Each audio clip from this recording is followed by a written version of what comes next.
सभी को नमस्कार दोस्तों। आज हम 11th क्लास की ज्योग्राफी का चैप्टर नंबर 3 पढ़ने वाले हैं, पृथ्वी की आंतरिक संरचना। और ये बहुत ही शानदार लेसन होगा। मैं आराम से इसमें आपको समझाऊंगा। इसमें काफ़ी कॉन्सेप्ट वाली चीज़ें हैं और इसमें रटने वाली चीज़ें बहुत कम है। मैं ज़्यादा से ज़्यादा कोशिश करूँगा कि आपको एक लॉजिकल वे में चीज़ों को समझाऊँ ताकि हमेशा आपको याद रहे। और यहाँ से प्री और मेंस के अंदर काफ़ी क्वेश्चन आ सकते हैं। बहुत ही इंपॉर्टेंट चैप्टर होने वाला है, इसको पूरा देखना। और इसके अलावा यदि आप इस चैनल पर नए हो तो चैनल को सब्सक्राइब करना। लेसन पसंद आ रहे हैं तो उनको लाइक शेयर करते रहना, ठीक है। और इनकी पीडीएफ आप जानते हो हमारे यूट्यूब चैनल के अलावा टेलीग्राम चैनल पर आपको मिल जाएगी। टेलीग्राम चैनल का नाम है study IAS with Dharmendra Jakhar. इस वीडियो के डिस्क्रिप्शन में आपको टेलीग्राम चैनल का लिंक मिल जाएगा। वहाँ जाकर आप मेरे फ्री नोट्स का लाभ उठाइए। बहुत ही शानदार नोट्स में लेके आता हूँ। कंटिन्यू में सीरीज चलाता हूँ। और काफ़ी दोस्तों का ये कमेंट है कि सर अगस्त महीने में आप ये NCERT पूरी करवा दीजिए। ठीक है, मैं कोशिश कर रहा हूँ पूरी, क्योंकि इसमें मुझे नए नोट्स बनाने पड़ते हैं। दोस्त मेरे पास पहले से नोट्स यदि होते, ये आप मेरे पास ऐसे लोग होते जो टीम में काम करते हैं, तो मेरे पास आसानी से ये नोट्स होते हैं, मैं इजीली इनको बना सकता था। लेकिन मैं क्या करता हूँ, मैं डेली बेसिस पे खुद पढ़ता हूँ, क्योंकि मुझे भी नेक्स्ट अटैम्प्ट देना है UPSC का, IAS का अटैम्प्ट देना है मेरा। तो मैं खुद अपने साथ जो पढ़ता हूँ ना, जो चीज़ें वही मैं आप लोगों को पढ़ाता हूँ। मेरे पास इतना एक्स्ट्रा वक्त नहीं रहता है कि मैं अलग से कोई कोचिंग में पढ़ा पाऊँ या अलग से चीज़ों को लेकर चलूँ, है ना। तो मैं वही चीज़ें पढ़ा पाऊँगा जो मैं अपने साथ लेकर चल सकता हूँ, अपनी स्टडी की टाइम मैनेजमेंट के साथ लेकर चल सकता हूँ। तो थोड़ा सा इसलिए मैं धीरे धीरे पढ़ाता हूँ कि जैसे मुझे टाइम मिलता है नोट्स बनाने का तो नोट्स बनाता हूँ।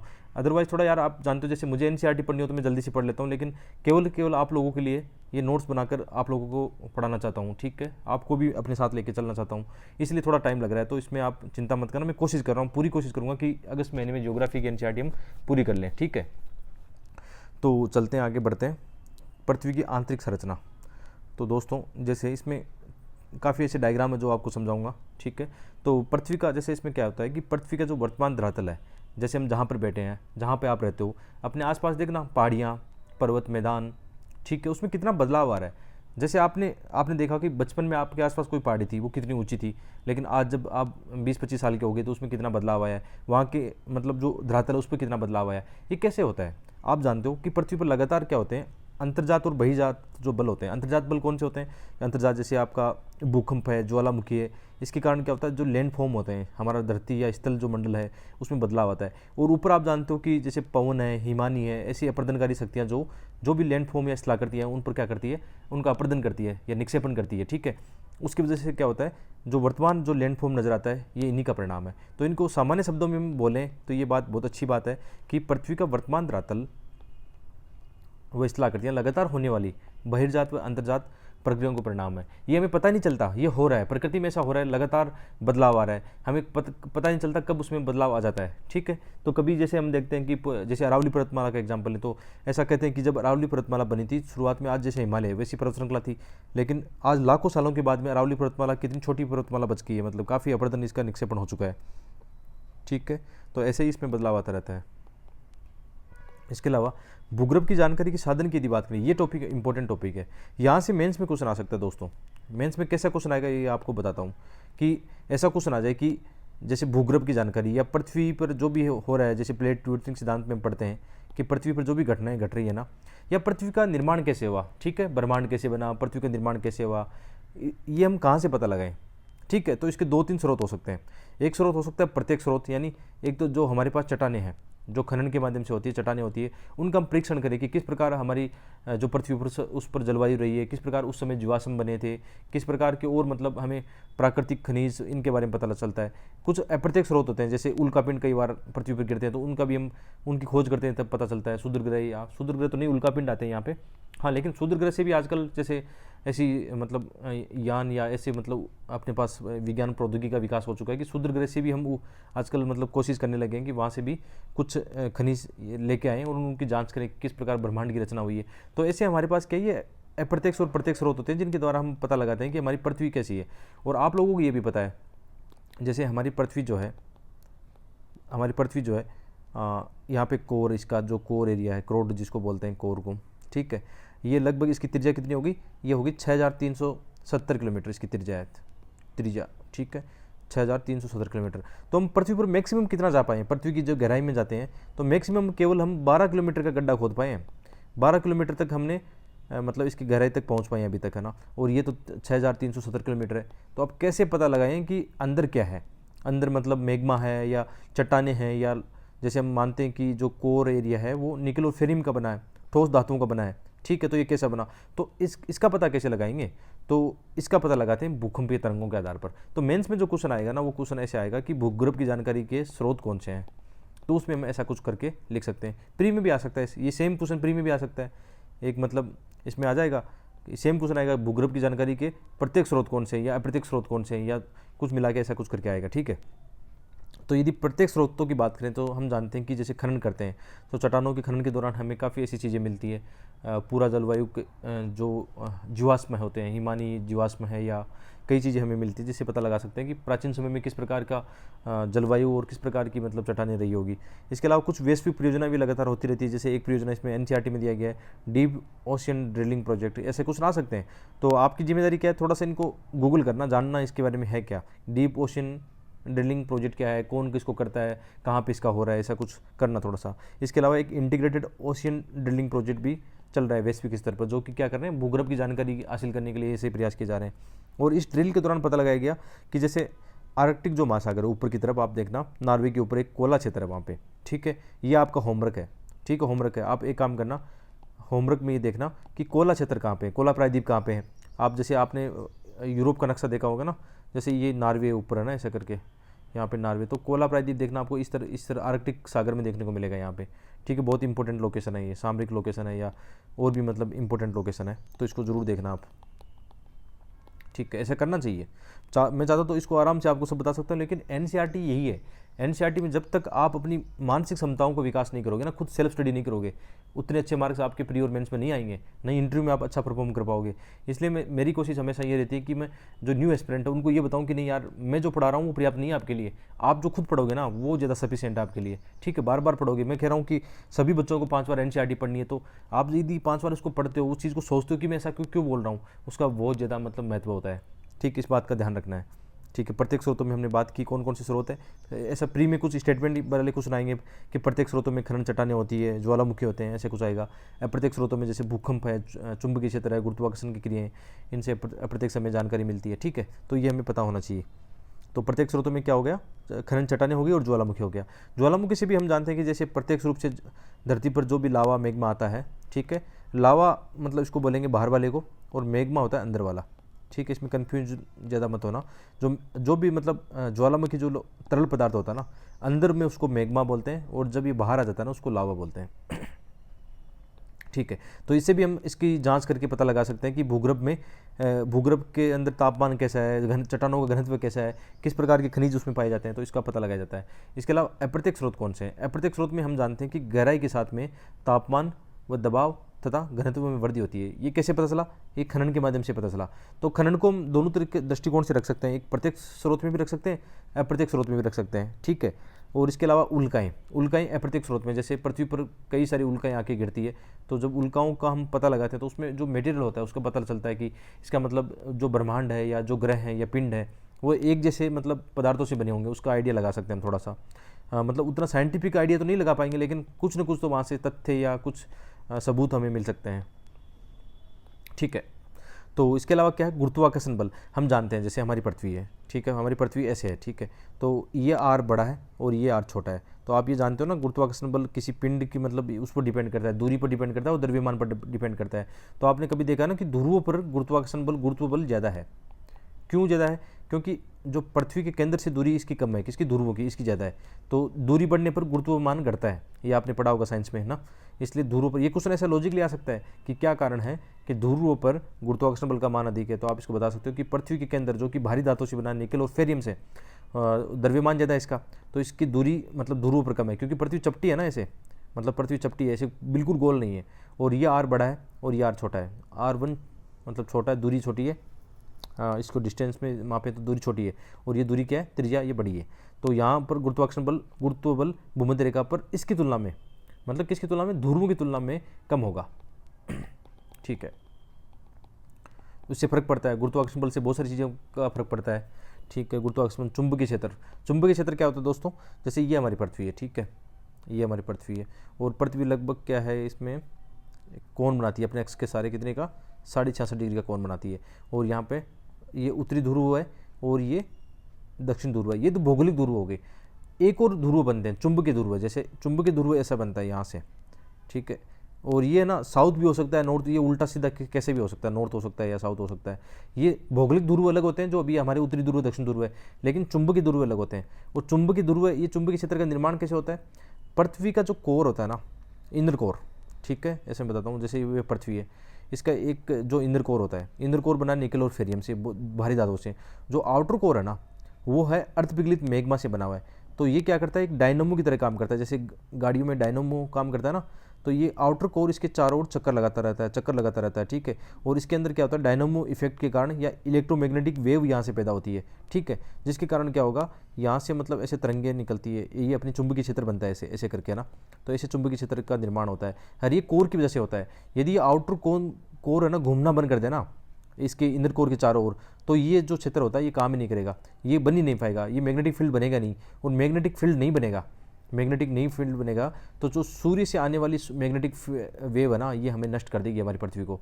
इसलिए जो ये चुंबकीय क्षेत्र पृथ्वी का जो होता है ना, सूर्य से आने वाले जो विशाल चुंबकीय ये मतलब जो भी तरंगे हैं या उनकी जो सौर ऊर्जा है, उनसे हमारी पृथ्वी की रक्षा करता है, क्योंकि इसको ये रिपील कर देगा, यहाँ आने नहीं देगा।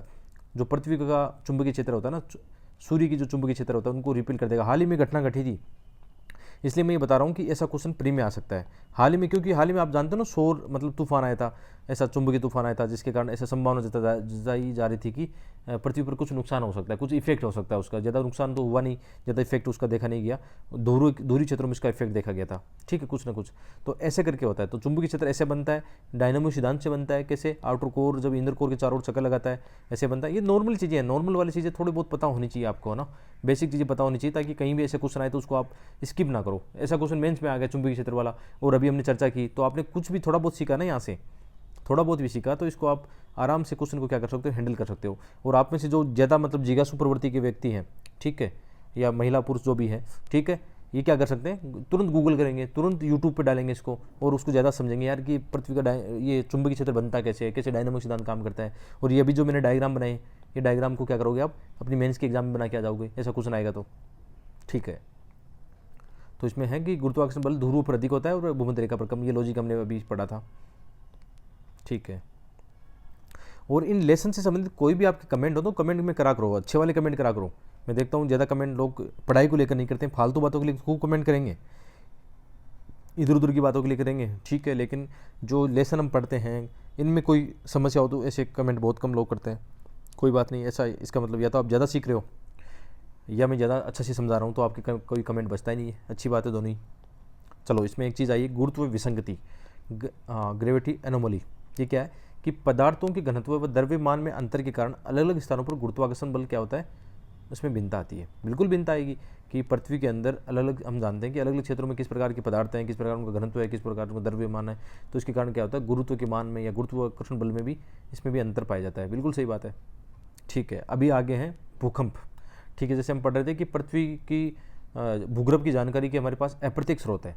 अप्रत्यक्ष स्रोत में हमने देखा, ये सारणी अभी हमने देखी थी कि अप्रत्यक्ष स्रोत कौन कौन से हैं, कि कुछ तो खनन क्रियाओं से भी पता चलता है। गुरुत्वाकर्षण क्षेत्र जैसे हमने देखा कि इक्वेटर पर क्या है, गुरुत्वाकर्षण बल ज़्यादा, इक्वेटर पर गुरुत्वाकर्षण बल ध्रुव की तुलना में कम है और यहाँ पे ध्रुव पर ज़्यादा है।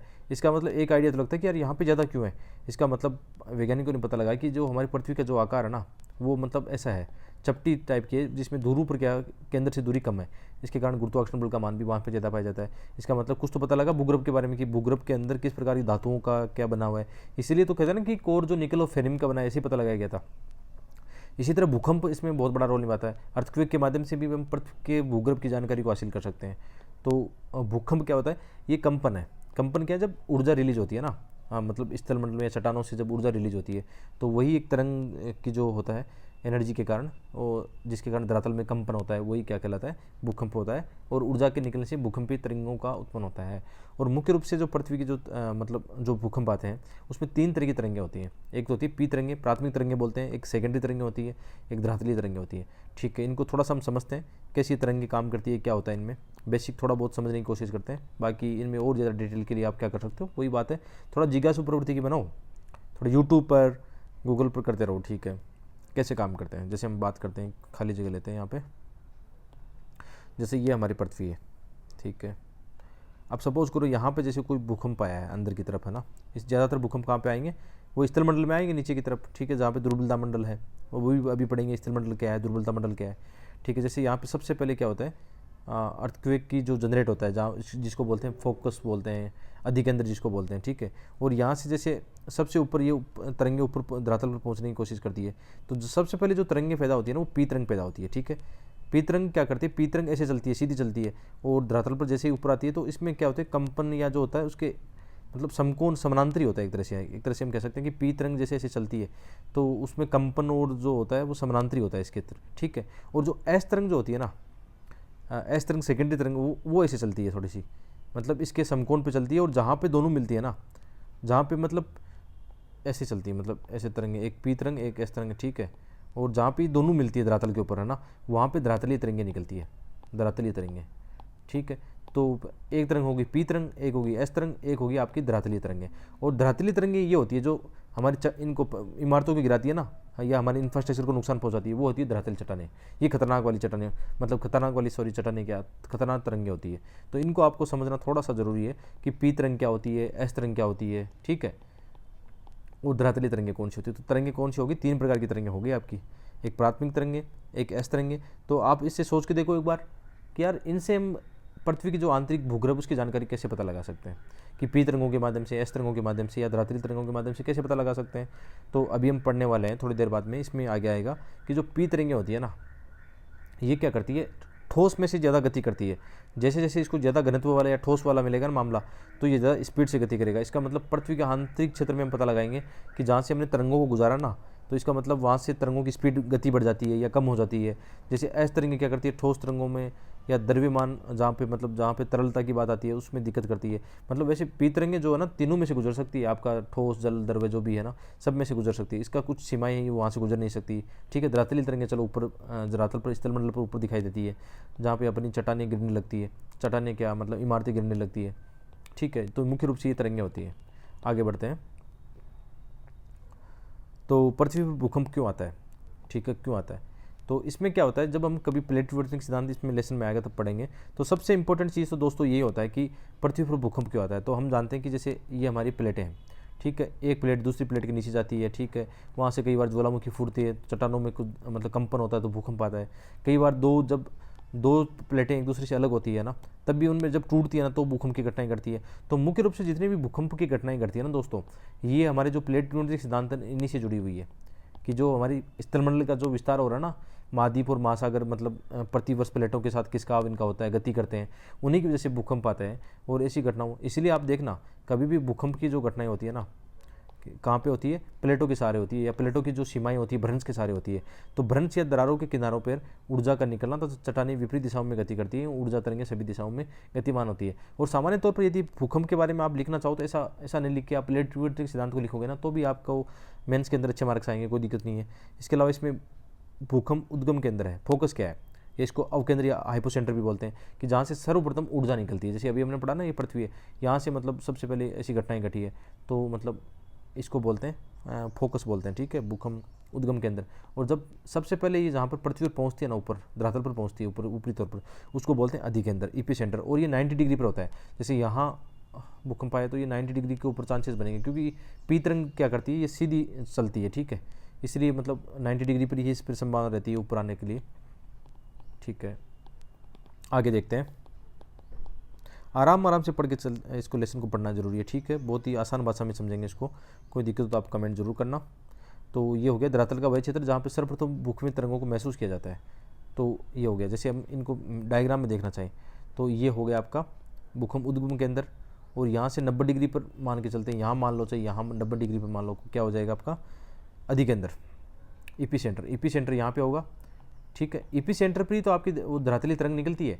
तो पी तरंग सबसे पहले निकलती है, पी और एस तरंग ऐसे चलती है, इसके मतलब तो पी एस और धरातलीय तरंग ऐसे बनती है। और भूकंप ये हो गया फोकस यहाँ पे, कि जैसे उसका फोकस कहाँ पे था। कभी जब भी भूकंप आता है तो आप सुनते हो ना कि इसका फोकस वहाँ पे उस स्थान पे था, ठीक, एपिसेंटर उस स्थान पे था, ऐसा कुछ करके क्वेश्चन आते हैं कई बार, अखबारों में चर्चा में रहते हैं चीज़ें। तो ये चीज़ें आपको पता होनी चाहिए।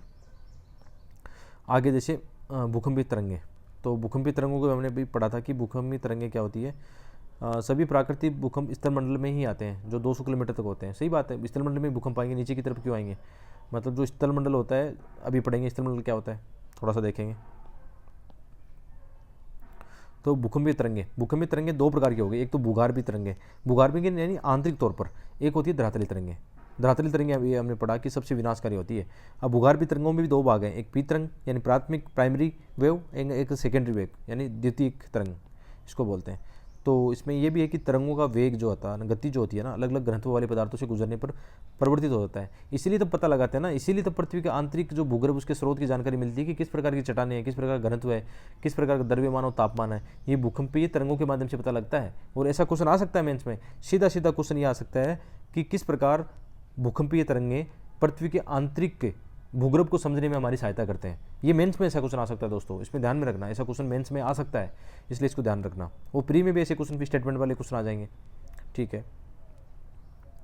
तो तरंगों का वेग घनत्व वाले, ठीक है, हो गया। अधिक घनत्व वाले पदार्थों में तरंगों का वेग भी अधिक होगा, ठीक है। पदार्थों के घनत्व में भिन्नता होने के कारण परावर्तन और आवर्तन भी होगा। जैसे पृथ्वी के आंतरिक भाग में से हम यहाँ से वेव गुजारते हैं, ठीक है। तो जैसे यहाँ पे ठोस है तो यहाँ पे स्पीड बढ़ रही है, और जैसे यहाँ पे द्रव आया तो इनका हो सकता है इनकी मुड़ जाइए, द्रव्य में से गुजर नहीं पाए। कुछ तरंगें द्रव्य में से गुजर जाएगी, लेकिन वो उनका भी विचलन होगा। तो विचलन, परावर्तन, ये सब घटनाएं क्या होता है, मतलब इनमें होता है, घनत्व में बदलाव के कारण होता है। सिंपल सी बात है, घनत्व में बदलाव के कारण इनमें विचलन होता है। जैसे सिंपल सी बात है, कभी आप बाइक दौड़ाते हो, ठीक है, एक बाइक दौड़ाते हो आप, तो एक बाइक आप सड़क पे जा रहे हो तो आपकी स्पीड अच्छी वाली है, अचानक आगे एक ऐसा कच्चा रास्ता या मिट्टी वाला रास्ता आता है, ठीक है, जहाँ पे फिर बाइक क्या करेगी, बाइक ऐसे होगी ना, विचलन होगा, स्पीड वही सेम थोड़ी रह पाएगी। तो सेम वही जो भूकंपीय तरंगे होते हैं, जब आंतरिक भाग में जब जाती है, स्थल मंडल पे उनकी गति, उनको माध्यम मिल रहा है तो वो स्पीड से जा रही है। लेकिन जैसे ही उनका माध्यम बदलता है, जैसे आगे कोई जल वाला आ गया या तरल मतलब मैग्मा वाला आ गया, तो उसमें सिंपल सी बात है, उनको माध्यम में स्पीड वाला नहीं मिलेगा तो उनका विचलन होगा या इनकी गति कम होगी, ऐसा करके, मतलब सिंपल सी बात है ये। तो इन्हीं के आधार पर वैज्ञानिक क्या करते हैं, कुछ उपकरणों के माध्यम से पता लगाते हैं कि पृथ्वी की आंतरिक संरचना कैसी बनी होगी, ठीक है। क्योंकि अंदर तो कोई जा नहीं पाता, बहुत गहराई पे है। अभी तो हम कितना, अभी हमने बात की ना 12 किलोमीटर तक जा पाए। तो इसमें सबसे पहले हम पढ़ेंगे प्राथमिक तरंग, पी तरंग, ठीक है। ये तीव्र गति से, मतलब इनकी स्पीड ज़्यादा तेज़ होती है। अभी हमने बात की ना पी और एस की तुलना की, तो पी की तरंग की स्पीड ज़्यादा तेज़ होती है और धरातल पर सर्वप्रथम मतलब दिखती है। अभी हमने, जैसे ये पृथ्वी है तो सर्वप्रथम यहाँ से भूकंप, मूल से भूकंप पैदा होता है, तो पी तरंग सबसे स्पीड गति से जाती है ऊपर धरातल पर, ठीक है। और ये गैस, तरल, ठोस तीनों से गुजर सकती है। देखो इनकी अच्छी बात क्या है कि पी तरंग जो होती है ना, गैस, तरल, ठोस तीनों से गुजर सकती है। और पी तरंगों में कंपन की दिशा तरंगों की दिशा के समानांतर है। जैसे तरंग यूं है ना, तो कंपन भी इसके समानांतर ही होता चला जाता है, ठीक है, इनके समानांतर होता चला जाता है। और एस तरंग क्या है, द्वितीय तरंग है, ठीक है। और ये याद रखना, ये साउंड वेव की तरह काम करती है, ये इंपॉर्टेंट चीज़ है इसमें।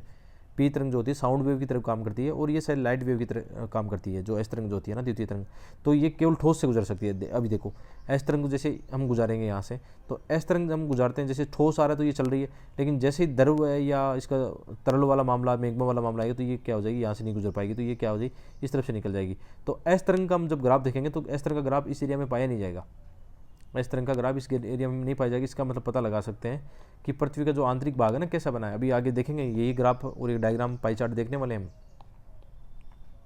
ठीक है। तो जो एस तरंग है केवल ठोस से गुजर सकती है, परावर्तन से तरंगें प्रतिध्वनित होकर वापस लौट जाती है, और जबकि आवर्तन से कई दिशाओं में, मतलब वही विचलन दिखता है इसमें। और एस तरंगों के समकोण पर कंपन होता है, जैसे एस तरंग यूँ जा रही है ना, तो इसके समकोण पर मतलब देखने को मिलेगा कंपन। तो ये पी और एस तरंगें होती है। इनके बारे में ऐसा क्वेश्चन नहीं आएगा कि आप भूकंप की मेंस के अंदर पी और एस तरंग, ऐसा कुछ नहीं आएगा। क्वेश्चन आ जाएगा लॉजिकल वाला कि किस प्रकार हम पृथ्वी के आंतरिक भाग की जानकारी हासिल कर सकते हैं भूकंपीय तरंगों से, ऐसा क्वेश्चन कोई लॉजिक वाला क्वेश्चन आएगा, और उसको भी करंट से जोड़ के पूछेंगे।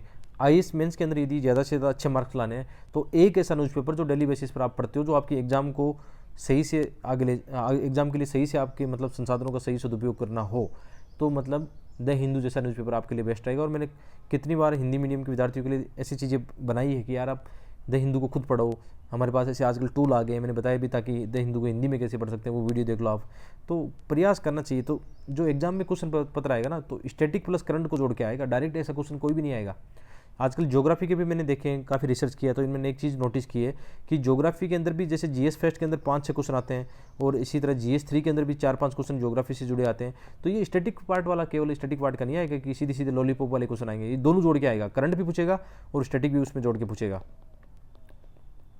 ठीक है। जैसे अभी हमने चुंबकीय क्षेत्र की बात की है ना, तो कैसे क्वेश्चन आएगा कि हाल ही में ऐसी घटना देखी गई कि सूर्य से चुंबकीय तरंगें या चुंबकीय जो तूफान है, ठीक है, पृथ्वी को आया था, इसमें पृथ्वी का इसमें क्या नुकसान होता था, हो सकता था, पृथ्वी का चुंबकीय क्षेत्र क्या होता है, ऐसे जोड़ के ऐसा क्वेश्चन बनेगा। ठीक है, सिंपल तरीके से। तो ये हमने दोनों तरंगें पढ़ ली। यहाँ पे आगे बढ़ते हैं। पी और एस तरंग हो चुकी है। यहाँ पे एक समझने वाली चीज़ है, इसको समझना बहुत जरूरी है। मैं थोड़ा इसको छोटा कर देता हूँ ग्राफ को समझाने के लिए कि देखो यहाँ पे दे रखा भूकंपीय छाया क्षेत्र, अर्थक्वेक शैडो जोन दे रखा है। जैसे हम एग्जाम्पल के तौर पर देखते हैं कि जैसे हमने अभी बात की जो एस तरंग है, देखो एस तरंग क्या करती है, एस तरंग देखो यहाँ से आगे नहीं पाई जाएगी। यहाँ पे कितना डिग्री है, 105 डिग्री से आगे एस तरंग आपको नहीं मिलेगी, इस एरिया में आपको एस तरंग नहीं मिलेगी। ठीक है, तो यहाँ पे मतलब जैसे इसमें दिया हुआ है, इस डायग्राम देखना आप, इसमें एस तरंग छाया क्षेत्र दे रखा है। ये मतलब भूकंपीय तरंगों के माध्यम से पृथ्वी की आंतरिक संरचना के बारे में जानकारी मिल सकती है। जैसे ये क्रोड है, ठीक है, क्रोड है यहाँ पे, और पी तरंगों में भी विचलन देखा गया है। जैसे हमने अभी पढ़ा ना कि जैसे पृथ्वी होती है, पृथ्वी की जैसे सबसे ऊपर क्रस्ट होता है, उसके बाद में मेंटल होता है। ठीक है, मेंटल के भी दो पार्ट है, एक अपर मेंटल एक लोअर मेंटल, फिर कोर के भी 2 पार्ट है, मतलब ऐसा कुछ होता है इसमें। मैं एक बार थोड़ा सा संरचना आपको बता देता हूँ ताकि अच्छे से समझ में आएगा। ठीक है, एक बार यहाँ बता देता हूँ। जैसे ये हमारी पृथ्वी है, ठीक है, थोड़ा अच्छी नहीं बनी है, दोबारा से बनाते हैं। ये पृथ्वी है, अभी भी अच्छी नहीं बनी, ठीक है, चल जाएगा काम। तो इसमें क्या होता है, जो ऊपरी पार्ट होता है ना, सबसे ऊपर वाला जो स्थलमंडल होता है, उसको क्रस्ट बोलते हैं। सामान्य भाषा में इसको, ज्योग्राफिकल भाषा में क्रस्ट बोलेंगे। ठीक है, क्रस्ट या इसको क्या बोलेंगे हिंदी में, क्या बोलेंगे, भूपर पट्टी बोलेंगे। ठीक है, हाँ, भूपर पट्टी यानी क्रस्ट सबसे ऊपर होता है, और उसके बाद में होता है आपका मेंटल, अपर मेंटल ऊपर होता है, और फिर लोअर मेंटल होता है, और सबसे अंदर 2 और परतें होती हैं। ये सबसे वाला कोर हो गया, ठीक है, कोर पार्ट है कोर, और ये आउटर कोर अर्ध पिघलित मैग्मा वाला है। उसके बाद में क्या आ गया आपका, फिर से आ गया लोअर मेंटल क्या है, ठोस है फिर से, और अपर मेंटल भी ठोस है। लेकिन अपर मेंटल का जो ऊपरी पार्ट है ना, जिसको दुर्बलता मंडल बोलते हैं, ये क्या करते हैं, अर्ध पिघलित मैग्मा, इसमें भी अर्ध पिघलित मैग्मा है, और ये हमारा स्थलमंडल इन पर चक्कर लगाता रहता है। किस पर, स्थलमंडल की चट्टानें प्लेटें जो होती है ना, दुर्बलता मंडल का जो मैग्मा होता है उस पर चक्कर लगाती रहती है। मैग्मा ही इनको चक्रीय अवस्थाओं में प्रदान करता है। ये हम पहले भी एनसीईआरटी में पढ़ चुके हैं। तो इससे भी फिर वो क्या होता है, जैसे भूकंपीय तरंगों को हम गुजारेंगे ना, अब आगे देखो इसमें गुजारी गई है, इसमें डायग्राम में देखना कि जैसे यहाँ से भूकंपीय जो तरंगें हैं, जैसे यहाँ से एस तरंग जो है, एस तरंग यहाँ तक आती है, लेकिन जैसे ये कोर यहाँ पे दे रखा है, तो ये आउटर कोर से ही ये मुड़ने लगती है, क्योंकि आउटर कोर आप जानते हो मैग्मा है। ठीक है, आउटर कोर पर मैग्मा है, तो ये आगे जा नहीं पाएगी। लेकिन वहीं हम पी तरंगों को गुजारेंगे इससे, देखो यहाँ पे इस यही देखना, जो पी तरंगे है ना, जैसे आउटर कोर पर आती है, थोड़ा विचलन इनमें देखा जाता है, लेकिन जैसे कोर आता है तो इनकी स्पीड देखो फिर, क्योंकि कोर किसका बना हुआ है, कोर बना निकल और फेरियम यानी ठोस से बना हुआ है। और हमने पढ़ा कि पी तरंग क्या करती है, ठोस में से बहुत स्पीड से गति कर सकती है। तो पी क्षेत्र इस रीजन में नहीं पाई जाएगी, पी तरंग इस क्षेत्र में क्यों नहीं पाई जाएगी, क्योंकि यहाँ से कुछ तो विचलन हुआ, बाकी कुछ कोर में से निकल गई। तो ऐसे इसको पढ़ना होता है। मैं एक बार दोबारा से समझा देता हूँ इसको, थोड़ा सा कई बच्चों के समझ में नहीं आया कि जटिल प्रक्रिया है। ये एक्चुअल में क्या है, ये वैज्ञानिकों ने इसे पता लगाया कि पृथ्वी का जो आंतरिक भाग है ना, वो किन चीज़ों से बना होता है। उसके आधार पर वैज्ञानिकों ने तरंगों को गुजार के देखा कि कौन सी तरंग कहाँ से निकल सकती है। जो सबसे पहले हम पी तरंग की बात करते हैं, तो पी तरंग को जब हमने गुजारा, तो पी तरंग आप जानते हो ठोस द्रव्य मतलब सब से गुजर सकती है, कोई भी माध्यम से पी क्या है गुजर सकती है। तो जैसे हमने पी तरंग को ऊपर से गुजारा, तो मतलब नीचे से मतलब क्रस्ट में या मेंटल से गुजर के जैसे ही आउटर कोर के पास आती है, तो इसका थोड़ा सा विचलन देखा जाता है। थोड़ा सा विचलन देखा जाता है मतलब इसका मतलब माध्यम जब चेंज होता है तो तरंगों में विचलन होता है, परावर्तन होता है या रिफ्लेक्शन ऐसा कुछ होता है, अपवर्तन होता है। ठीक है, लेकिन जैसे ही तरंगें आगे बढ़ती हैं तो इनकी गति बढ़ जाती है। पी तरंगों की क्यों बढ़ जाती है कि जो आंतरिक कोर है ना, निकल फेरियम से बना है, ठोस से बना है, तो इनकी स्पीड बढ़ जाती है यहाँ पे। तो इसका मतलब पी जो तरंगे हैं इनके आधार पर हम पृथ्वी की आंतरिक संरचनाओं के बारे में जानकारी हासिल कर सकते हैं। और यहाँ पी तरंग का छाया क्षेत्र बनेगा। यहाँ पे पी तरंग का छाया क्षेत्र क्यों बना है, क्योंकि यहाँ से मतलब पी तरंगे या तो इधर से निकल गई, इस तरफ से निकल जाती है, पी तरंग इस तरफ से नहीं निकलती है, पी तरंग मोटा मोटी इधर से निकल जाती है, या यहाँ पे भी पी तरंग पाई जा सकती है, इधर इस तरफ भी है ना। ठीक है, तो ये पी तरंग का छाया क्षेत्र हो गया। इसी तरह एस तरंग का छाया क्षेत्र आपको देखने को मिला कि ये पूरा देखने को मिलेगा, ये जो है ना एस तरंग होगा, क्योंकि एस तरंगे क्या करती है, आउटर कोर को पार ही नहीं कर पाएगी, क्योंकि वहाँ पे तरल या अर्ध पिघलित मैग्मा होता है। अर्ध पिघलित मैग्मा के कारण आप जानते हो एस तरंगे केवल ठोस में से गति कर सकती है, जैसे ही तरल या मतलब मैग्मा आता है वहाँ से विचलन इनका देखा जाता है। तो यहाँ से पी तरंग और एस तरंग तो देखने को मिलेगी इस एरिया में, लेकिन एस तरंग यहाँ पे नहीं देखने को मिलेगा। तो ये एस तरंगों का छाया क्षेत्र है। और इस एनसीईआरटी की आप पढ़ना तो सही है एक बार, इस चैप्टर को पढ़ना, दिक्कत आई तो बताना, समझेंगे फिर दोबारा से क्या है। तो यहाँ पे मैं यहाँ पे जो डिटेल दी गई जानबूझ के मैंने एनसीईआरटी का यहाँ पे जोड़ा है ताकि पीडीएफ में आप ये पढ़ पाओ यहाँ पे, ठीक है। तो ये पी तरंग और एस तरंग का छाया क्षेत्र मैंने बता दिया यहाँ पे, एक बार पढ़ना समझ में आएगा, कुछ इसमें है नहीं एक्चुअल में ज़्यादा, ठीक है। आगे इसमें दे रखा है भूकंप के प्रकार है, जैसे सामान्य विवर्तनिक भूकंप ही अधिक आते हैं। मैंने बताया विवर्तनिक भूकंप कौन से, जो प्लेट विवर्तनिक सिद्धांत से जुड़े हुए हैं। ये भूकंप भ्रंश स्थल के किनारे चट्टानों के सरक जाने के कारण उत्पन्न होते हैं। एक विशेष वर्ग के विवर्तनिक भूकंप को ही ज्वालामुखी वोल्केनिज्म, ज्वालामुखी के साथ जो भूकंप आते हैं उनको ज्वालामुखी भूकंप कहते हैं। ये भूकंप अधिकांश सक्रिय ज्वालामुखी के पास आते हैं। खनन क्षेत्रों में कभी कभी अधिकरण कार्य के दौरान भूमिगत खानों के छत रह जाने के कारण हल्के झटके महसूस होते हैं। कभी कभी परमाणु विस्फोट, रासायनिक विस्फोट से भी कंपन होता है, जो कई बार बांधों के कारण भी भूकंप आते हैं। तो ये भूकंप के प्रकार है ऐसे। कभी कभी भूकंप के कोई क्वेश्चन आए तो उसमें आप थोड़ा सा बता सकते हो इनके बारे में, ठीक है। भूकंप का माप कैसे होता है, दो यहाँ पर पैमाना है हमारे पास, एक रिएक्टर स्केल है, ठीक है। रिएक्टर स्केल है, रिएक्टर स्केल में क्या होता है, भूकंपीय ऊर्जा का माप किया जाता है कि कितनी भूकंप की तीव्रता होती है, और इस स्केल में 0 से 10 तक इसमें स्केल होता है, ठीक है। और इसमें 1 से 2 स्केल पर बढ़ते हैं तो इसमें बहुत मतलब 10 गुना एनर्जी के साथ बढ़ते हैं या ज़्यादा एनर्जी इसमें आती है, ठीक है। तो 7 से 8 जो रिएक्टर पैमाने का भूकंप आता है वो बहुत भयंकर भूकंप माना जाता है। तो ये क्या करता है, भूकंप की तीव्रता को मापता है। मर्केली स्केल क्या करता है, ये आघात की तीव्रता को मापता है, गहनता को मापता है, यानी कितना नुकसान हुआ, प्रत्येक रूप से कितनी हानि हुई है, उस स्केल को इसमें 1 से 12 के आधार पर है, ठीक है। तो ऐसे करके मतलब क्वेश्चन बन सकते हैं रिएक्टर स्केल और मर्केली स्केल के बारे में। इसके अलावा यहाँ से जैसे आप जानते हो मेंस के अंदर ऐसे क्वेश्चन आते हैं कि भूकंप के क्या प्रभाव होते हैं, तो यहाँ पे सब चीज़ें आ गई, भूमि का हिलना, सब चीज़ें मैंने यहाँ पे डाल दी है। समझने वाली कुछ नहीं चीज़ नहीं, पढ़ना आराम से कि भूकंप के कारण क्या क्या होता है। जैसे भूमि का हिलना होता है, धरातली विसंगति है, धरातली विस्थापन है, बांध यानी इंफ्रास्ट्रक्चर को नुकसान है, भूस्खलन की घटनाएं हैं, भूस्खलन के कारण हम जानते हैं कितनी मानव स्थिति, ग्लेशियर का पिघलना, ये सब चीज़ें आपस में जुड़ी है। तो भूकंप के कारण ये घटनाएं होती है। इसके अलावा पृथ्वी की संरचना की यदि बात करें, अभी हमने देखा था कि पृथ्वी की जो संरचना होती है, भूपरपट्टी सबसे ऊपर होती है, मेंटल बीच में होता है और क्रोड नीचे होता है। मोटा मोटी देखें तो ये 3 भाग होते हैं, ठीक है। ये 3 पार्ट होते हैं इसके, ठीक है। अंदर वाला होता है कोर, बाहर बीच वाला होता है मेंटल, ठीक है, और बाहर वाला होता है क्रस्ट। ये 3 पार्ट होते हैं, लेकिन फिर इनको ऊपर बांटते हैं। जैसे क्रस्ट ये मेंटल है, मेंटल को अपर मेंटल और लोअर मेंटल, और इसको भी क्या करेंगे, कोर को मतलब इनर कोर और आउटर कोर 5 परतों में मुख्य रूप से बांटते हैं। तो ये ध्यान रखना आप कि पृथ्वी की जो परतें हैं 5 भागों में बांटी गई है। एक क्रस्ट, फिर upper mantle, lower mental and एक सेकंड इनर कोर और आउटर कोर, ठीक है। इसको भी 2 भागों में बांटते हैं, एक इनर कोर होता है, एक आउटर कोर होता है। ये भी लोअर मेंटल होता है, अपर मेंटल होता है, ये क्रस्ट एक होता है, ठीक है। तो ये पृथ्वी की आंतरिक संरचनाओं के बारे में जानकारी थी। चलो देखते हैं इसको। एक बार इस डायग्राम को समझना थोड़ा सा आप, यहाँ पे जूम करता हूँ मैं। तो इसमें देखो सबसे पहले क्या होता है, क्रस्ट। क्रस्ट बोलते हैं किसको, ऊपर वाले पार्ट को। ये एवरेज होता है लगभग, हम मान के चलते हैं क्रस्ट होता है लगभग 30 से 35 किलोमीटर के आसपास होता है, क्रस्ट की एवरेज मान के चलते हैं। और 3500 से लेकर 2900 किलोमीटर पर होता है आपका मेंटल, ठीक है। और 2900 से लेकर होता है 6371, यानी जो अर्धव्यास है ना अपना त्रिज्या, तो ये होता है आपका कोर होता है। और इसको भी फिर क्या करते हैं, बांटते हैं, अलग अलग चीज़ों में बांटते हैं। जैसे सबसे पहले यदि क्रस्ट की बात करें तो क्रस्ट की गहराई यहाँ तक होती है, ठीक है। ये क्रस्ट की गहराई होती है। और ये अपर मतलब आपका मेंटल हो गया। मेंटल में भी 2 पार्ट होते हैं, एक ऊपरी मेंटल हो गया, ऊपरी मेंटल 100 से लेकर लगभग 900 से होता है, और लोअर मेंटल होता है 900 से लेकर 2900 तक। फिर 2900 से लेकर 5155 तक होता है आउटर कोर, और 5155 से लेकर होता है इनर कोर। तो ऐसे बांटते हैं इसको, ठीक है। तो ये अच्छी तरीके से आपको समझ में आ रहा होगा। थोड़ा सा जटिल एनसीईआरटी अब जटिल होने लगी है, 11वीं 12वीं की एनसीईआरटी बहुत थोड़ी सी जटिल है, उसको समझना पड़ता है। तो ये मुख्य रूप से हमने 3 भागों में बांट लिया है, क्रस्ट हो गया, मेंटल हो गया और कोर हो गया। अब इसको फिर परतों में भी बांटते हैं। ये तो मोटी मोटी परतें, इनको परतों में बांटते हैं। जैसे 0 से 100 किलोमीटर स्थलमंडल को बांटते हैं। स्थलमंडल कौन सा पार्ट है कि क्रस्ट और ऊपरी मेंटल का पार्ट कहलाता है स्थलमंडल, जो ठोस अवस्था में है। और स्थलमंडल के नीचे 100 से लेकर लगभग 400 तक या 250 तक होता है दुर्बलता मंडल। दुर्बलता मंडल कौन सा है, जहाँ अर्ध पिघलित मैग्मा है। तो पृथ्वी जो हमारी प्रॉपर्टी है ना, ये क्या करती है, दुर्बलता मंडल पर तैरती है। जो प्लेटों की गति होती है ना, ये दुर्बलता मंडल भी होती है। तो दुर्बलता मंडल क्या है कि ऊपरी मेंटल का ऐसा पार्ट है जहाँ पर चट्टानें अर्ध पिघलित अवस्था में है, और यही प्लेटों को गति प्रदान करती है, चक्रीय अवस्था में जो गति प्रदान करती है ना। फिर 250 से लेकर 700 तक मंडल आ गया, मध्य मंडल आ गया।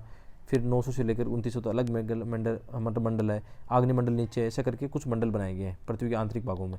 तो ये पृथ्वी की परतों के बारे में, क्रस्ट, मेंटल, कोर क्या है, इनके बारे में आपको पता लगा होगा, ठीक है। थोड़ा बहुत आइडिया तो हुआ होगा ना। बाकी सीखने का वही तरीका है कि यार गूगल करते रहो, यूट्यूब करते रहो, जिज्ञासु प्रवृत्ति की बनो, उससे ज़्यादा फायदा मिलेगा आपको। देखो इसमें पे भी ये चीज़ें बताई गई है कि सबसे ऊपर क्या बताया गया है, सबसे ऊपर जैसे भूप्रपट्टी बताई गई है, ठीक है, बाद में मेंटल बताया गया और फिर इसमें कोर बताया गया है। तो देखो ये 5100 से लेकर 2900 से लेकर क्या बताया गया है, मतलब इसके दो पार्ट हो गए। ऊपर वाला जो पार्ट है, एक सेकंड इसको ध्यान से सुन देखना, यहाँ पे एक बार जूम करता हूँ या तो मैं इसको बड़ा करता हूँ और इसको ध्यान से समझना। ये एनसीईआरटी का डायग्राम, इनको ऐसे समझना होता है, ठीक है। सबसे पहले तो हम बात करते हैं, ये 2900 से लेकर है कोर आपका, जिसको क्रोड बोलते हैं हिंदी में, क्रोड या कोर जो भी है। इसमें भी दो पार्ट हो गए, 2900 से लेकर 5100 तक है आउटर कोर, आउटर कोर बाहरी कोर, और ये है इनर कोर यानी आंतरिक कोर, आंतरिक कोर। तो जो आंतरिक कोर जो है ना, ये ठोस का बना हुआ है, किसका, निकिल और फेरियम का, निफे जिसको बोलते हैं, यानी निकिल और फेरियम यानी लोहे और निकिल जैसी भारी धातुओं को बना है, इसलिए क्या है, ये ठोस है, मतलब ये ठोस वाला है। जो आंतरिक कोर एकदम ठोस है, इसको ऐसे भी समझ सकते हैं हम, ये इसको दोनों को यहाँ समझाता हूँ। जो आंतरिक कोर हम है, ये निकिल और फेरियम का बनावट बिल्कुल ठोस है जी एकदम, ठीक है, हमने ठोस बना दिया। अब इसके बाहर वाला है आउटर कोर। तो देखो आउटर कोर है 2900 से लेकर 5100 किलोमीटर। ये क्या है, देखो यहाँ पे लिख रखा है द्रव है, ये क्या अर्ध पिघलित मैग्मा का है, मैंने यहाँ पे मैग्मा बना दिया, डॉट डॉट कर दिया, मैग्मा हो गया, ठीक है। इससे ऊपर देखो मेंटल है, मेंटल कौन सा, ये लोअर मेंटल है। लोअर मेंटल कहाँ से लेकर है, लगभग 900 से लेकर 2900 किलोमीटर तक है लोअर मेंटल, और लोअर मेंटल के ऊपर है अपर मेंटल। अपर मेंटल का ऊपरी पार्ट है किसका, अर्ध पिघलित मैग्मा है, पूरा ऊपरी मेंटल नहीं है, ऊपरी मेंटल का ऐसा पार्ट जिसको हम दुर्बलता मंडल बोल रहे हैं, वो क्या, अर्ध पिघलित मैग्मा है। इसका मतलब पृथ्वी के अंदर दो ऐसी परतें हैं, एक तो दुर्बलता मंडल वाली और एक है आउटर कोर जो कि अर्ध पिघलित मैग्मा है। और आज जो जितनी भी ज्वालामुखी बन रही है ना पृथ्वी पर, ये कहाँ से आ रही है, कुछ तो यहाँ से आ रही है, इसमें मिल रही है और फिर फूट रही है ऊपर। मतलब आज भी हमारा ज्वालामुखी का स्रोत कहाँ से आ रहा है, एक तो ऊपरी मेंटल से, एक आ रहा है आउटर कोर से। तो आपने मेंस के अंदर लास्ट दिनों में क्वेश्चन देखा होगा, 18 या 19 में क्वेश्चन आया था, मेंटल प्ल्यूम, मतलब मेंटल प्ल्यूम, मेंटल प्ल्यूम क्या होते हैं, ठीक है, मेंटल प्ल्यूम क्या होते हैं। एक और प्ल्यूम बोलते हैं जिसको क्या बोलते हैं, हॉट प्ल्यूम बोलते हैं, हॉट प्ल्यूम, हॉट प्ल्यूम भी बोल सकते हैं, ठीक है। ये क्या होते हैं, ये होते हैं, जैसे ये मेंटल है, मेंटल से जो भी ज्वालामुखी के निकलते हैं प्ल्यूम्स निकलते हैं, उनको मेंटल प्ल्यूम बोलते हैं। और ये कहीं ना कहीं आपकी ज्वालामुखी हॉटस्पॉट आदि से जुड़े हुए। तो मेंस के अंदर आजकल ऐसे क्वेश्चन आ रहे हैं, जटिल वाले क्वेश्चन आ रहे हैं, आसान नहीं है, इनको पढ़ना बहुत ज़रूरी है, आराम से इनको समझना ज़रूरी है। कहीं भी आपको, जैसे मैंने बताया कि आप, जब मैं पढ़ाता हूँ मेरे से समझिए आप, या यूट्यूब पर कोई भी अच्छा पढ़ाता है तो उनसे समझिए यार, ज्योग्राफी जो है ना अच्छी इंपॉर्टेंट है यहाँ पे यूपीसी में आपके प्री और मेंस के हिसाब से। तो ये चीज़ें हो गई। तो हम यहाँ पे समझ रहे थे कि ये हो गया आपका द्रव हो गया किसका, आउटर कोर का, और मेंटल का ये हो गया। तो ये प्रति दुर्बलता मंडल यहाँ पे दिया हुआ है। तो दुर्बलता मंडल की जो परत है ना, इसी पे हमारा जो स्थल मंडल है ना, ये तैर रहा है, इस पर, इसी पे तैर रहा है, ठीक है। वो भूपरपट्टी हो गई ऊपर वाली पार्ट, ठीक है। और ऐसा भी आता है दोस्तों कि भूपरपट्टी की मोटाई जो होती है महासागरों के नीचे होती है या महाद्वीपों के नीचे। दोस्तों हमेशा याद रखना, आपने वो एक पढ़ा होगा कि जहाज जो होता है, एक रूल लगता है ना, कौन सा बल काम करता है साइंस का, जिसमें क्या करते हैं, एक सेकेंड, हाँ वापस पॉइंट पे आते हैं, ठीक है। जिसमें मैंने पढ़ा था एक रूल कि भूपृष्ठ के नीचे क्या होता है कि, देखो सिंपल सी बात है, यहाँ पे एक डायग्राम दे के समझते हैं। जैसे ये हमारा ऐसा मतलब आंतरिक जो परतें हैं इस प्रकार है। तो जैसे ये पहाड़ियाँ पर्वत है, तो इनकी जड़ें भी गहरी होती है। तो भूपरपट्टी की गहराई कहाँ पे ज़्यादा मिलेगी आपको, पहाड़ों के नीचे या महाद्वीपों के नीचे। ये महासागर है, तो महासागरों के नीचे भूपरपट्टी की गहराई ज़्यादा नहीं मिलेगी। ऐसे क्वेश्चन भी आ सकते हैं दोस्तों, बहुत बार ऐसे क्वेश्चन भी एग्जाम में आ सकते हैं, जैसे हम यहाँ पे पढ़ रहे थे अभी, ठीक है। पृथ्वी की संरचना हम पढ़ रहे थे, जिसमें सबसे पहले भूपरपट्टी है, मैंने समझा दिया भूपरपट्टी कहाँ पे है, क्रस्ट क्या है, कहाँ पे, सबसे बाहरी में ठोस पदार्थ, ठोस भाग है। महासागरों में भूपरपट्टी की मोटाई महाद्वीपों से कम है। याद रखना, ऐसे लॉजिकल वाले क्वेश्चन आएंगे, ऐसे लॉजिकल वाले क्वेश्चन प्रीलिम्स में आएंगे कि स्टेटमेंट दे देंगे कि महाद्वीपों की गहराई, महासागरों की मतलब भूपट्टी में क्या है कि महासागरों में भूपट्टी की मोटाई महाद्वीपों से कम है। सही बात है, अभी हमने समझाया। जैसे यहाँ पे बना भी रखा है मैंने एक डायग्राम कि ऊपर जैसे हिमालय पर्वत की बात करें तो उसकी जड़ें भी गहरी होगी, तो भूपट्टी की गहराई कहाँ पे होगी, पहाड़ियों के नीचे ज़्यादा गहरी होगी। महासागर में लगभग परपट्टी 5 किलोमीटर है, महाद्वीप में 30 किलोमीटर है। पर्वत श्रृंखलाओं के नीचे मोटाई इसकी लगभग जैसे हिमालय में 70 किलोमीटर भी मिल जाएगी आपको, ठीक है। और जो मेंटल है परपट्टी के नीचे लगभग 35 से लेकर 2900 किलोमीटर की गहराई पर। मेंटल का ऊपरी भाग दुर्बलता मंडल कहलाता है, अभी हमने बात की। इसका विस्तार लगभग 400 किलोमीटर तक है। ज्वालामुखी उद्गार यानी जितने भी लावा वगैरह जो आते हैं ना, ये स्रोत कहाँ से आते हैं, ये मेंटल प्लूम से आते हैं। इसके अलावा भूपरपट्टी व मेंटल का ऊपरी भाग मिलकर स्थल मंडल कहलाता है। इसकी मोटाई लगभग 200 किलोमीटर तक है। इसकी ये स्थल मंडल कहलाता है, जो कि दुर्बलता मंडल पर तैर रहा है। प्लेट यूनिटी सिद्धांत यही कहता है। कोर क्या है, कोर एरिया कौन सा है, 2900 किलोमीटर से आगे कोर है, और जो आंतरिक कोर है वो निकल और फेरियम जैसी भारी धातुओं से बना हुआ है। ये सिंपल से आपका समझ गए होंगे आप। पृथ्वी की संरचना को यहाँ पे मैंने 3-4 डायग्राम से बता दिया आपको, अलग अलग डायग्राम से बता दिया, आपकी मर्जी है मेंस के एग्जाम में कौन सा डायग्राम आप बनाओगे, ठीक है। इसके अलावा ज्वालामुखी क्या है और ज्वालामुखी निर्मित स्थल रूप कौन से होते हैं, ये भी समझना बहुत जरूरी है। तो ज्वालामुखी वही स्थान है जहाँ से बहुत सारी गैसें, राख, मैग्मा, तरल चट्टान, लावा आदि बाहर निकलते हैं। जैसे ये ज्वालामुखी मुख है, तो आंतरिक क्या है, दुर्बलता मंडल है, दुर्बलता मंडल से जो लावा आता है ऊपर की ओर आता है, फिर ज्वालामुखी ऐसा होता है, ठीक है, बाहर निकलती हैं, ठीक है। आगे बढ़ते हैं इसमें। ज्वालामुखी वही स्थान है जहाँ से निकलकर गैसें, राख और चट्टानी पदार्थ लावा पृथ्वी के धरातल पर पहुंचता है। ज्वालामुखी पदार्थों में क्या होता है, गैसें होती है, लावा होता है, ज्वालामुखी बम होते हैं, राख होती है, धूल, नाइट्रोजन यौगिक होते हैं, सल्फर यौगिक होते हैं। दोस्तों ऐसे क्वेश्चन यूपीसी प्रीलिम्स में आते हैं कि ज्वालामुखी में निम्न कौन सी विशेषताएं या कौन सी चीज़ें बाहर निकलती है। तो यहाँ से यूपीसी प्रीलिम्स में बहुत सारे क्वेश्चन आए हैं पहले भी, मैं जानता हूँ अच्छी तरह से कि ज्वालामुखी विस्फोट के दौरान कौन सी गैसें बाहर निकलती है, सल्फर यौगिक है, नाइट्रोजन यौगिक है, क्लोरीन, हाइड्रोजन है, जलवाष्प है या राख है। ऐसे क्वेश्चन, सिंपल वाले क्वेश्चन, लॉजिक वाले क्वेश्चन यूपीसी प्रीलिम्स में काफ़ी क्वेश्चन देखे गए हैं और आने वाले वक्त में भी देखे जाएंगे, ठीक है। इसके अलावा ज्वालामुखी प्रकार हम यहाँ पे शॉर्ट रूप से देख लेते हैं। ये प्री और मेंस में दोनों में सिलेबस है, बहुत इंपॉर्टेंट है, और यहाँ से कोई जटिल चीज़ें नहीं है, सिंपल वाली चीज़ें एग्जाम में आएगी। तो ज्वालामुखी प्रकार में देखिए, जैसे शिल्ड ज्वालामुखी है सबसे पहले। शिल्ड ज्वालामुखी बेसाल्ट इसमें से बनी होती है और तरल लावा के ठंडे होने से, जैसे ये शिल्ड यहाँ पे दिखाया गया ना, यहाँ पे दिखाया गया शिल्ड ज्वालामुखी, ऐसा डायग्राम भी आप बना सकते हो मेंस के एग्जाम में।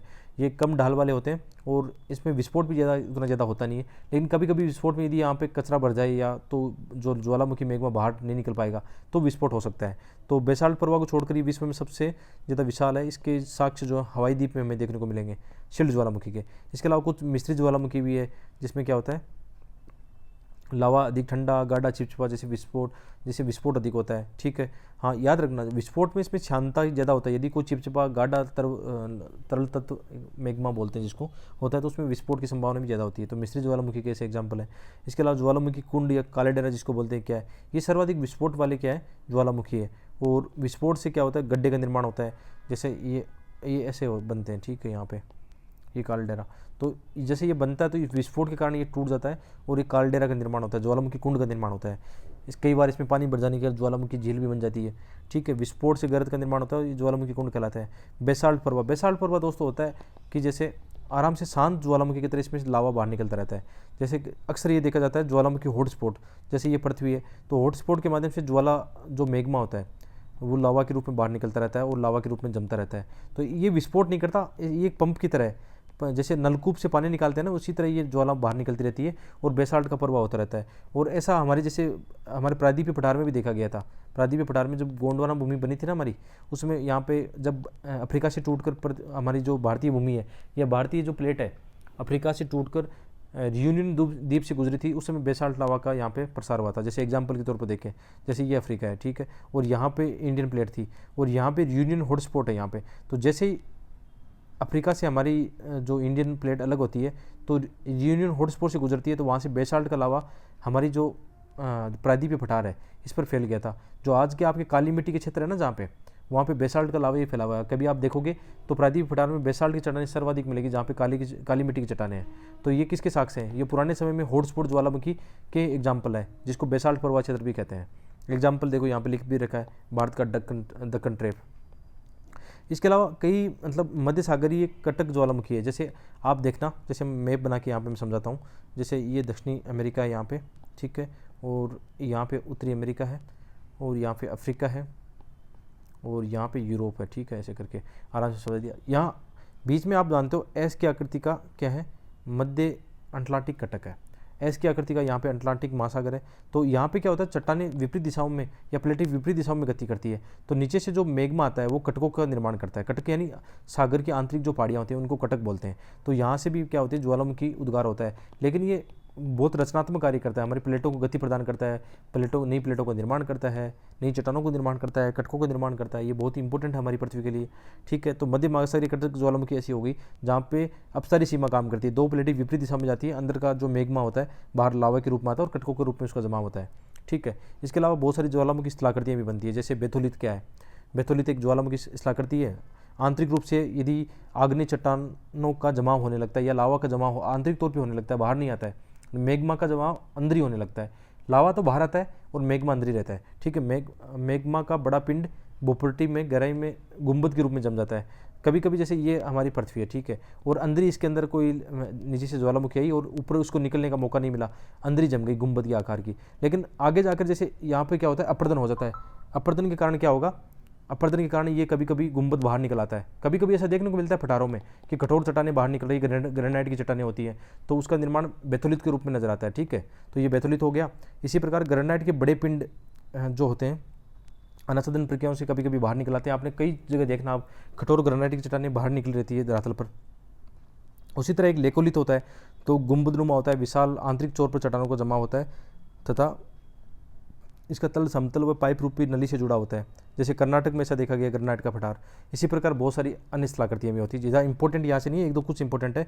अन्य स्थलाकृतियाँ लेपोलित है, पेकोलित है, सील है, डाइक है, एनसीईआरटी में दी गई, थोड़ा देख लेना। जैसे यहाँ पे इसमें भी देखना, जैसे यहाँ पे दिया होगा कहीं ना कहीं, जैसे सील है। सील क्या होता है, इसका एक पट्टी के परत के रूप में जमा होने लगता है, ठीक है। और यहाँ पे लेकोलित जो है, जो कोई अंदर ही जमा होता है इसका लेकोलित। यहाँ पे देखो गुंबद के आकार का जमा हुआ है, बाहर निकलने का मौका नहीं मिला, नीचे से नलिका से जुड़े हुए हैं, किससे, जो दुर्बलता मंडल है उससे जुड़े हुए हैं, यहाँ पे आके जम गए हैं, बाहर निकल जाती ज्वालामुखी बन जाती है यहाँ पे, लेकिन अंदर ही जमा हो गया इसका। तो ऐसे करके इनको पढ़ा जाता है। और ये लेसन मेरे हिसाब से बहुत अच्छा हुआ है, बहुत अच्छे से मैंने समझाने की कोशिश की है तार्किक चीज़ों के साथ में, और बताया कि प्री और मेंस में भी किस प्रकार क्वेश्चन बन सकते हैं। इसी प्रकार ये लेसन चलते रहेंगे। आप सभी का बहुत बहुत धन्यवाद, और इनको लेसन को आप लाइक और शेयर करते रहना। Thank you.